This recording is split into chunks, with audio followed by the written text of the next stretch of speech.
কবি মৌসুমী দেবনাথের কলমে কবিতা ক্লান্তির রোদ্দুর।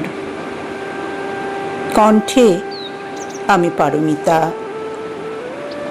আকাশ পাতাল ভাবতে থাকি, ভাবতে ভাবতে ক্লান্তি আসে, ক্লান্তির মধ্যে ঘুম আসে, ঘুমের ভিতর কাব্য আসে। কাব্যে কত ছন্দ আসে, ছন্দ নিয়ে দ্বন্দ্ব আসে, দ্বন্দ্বে পড়ে ভাবনা ছেড়ে খেরোর খাতা খুঁজতে থাকি। ছন্দে আমার মন আসে না, মনের মাঝে রং লাগে না।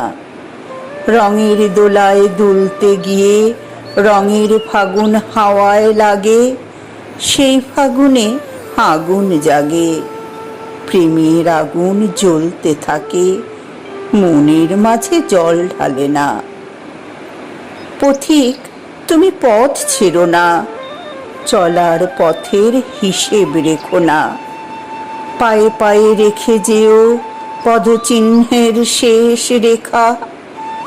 রোদের আগুনে পুড়েও রোদের বাগান খুঁজে নিও, আলোক শিখায় দিও দেখা।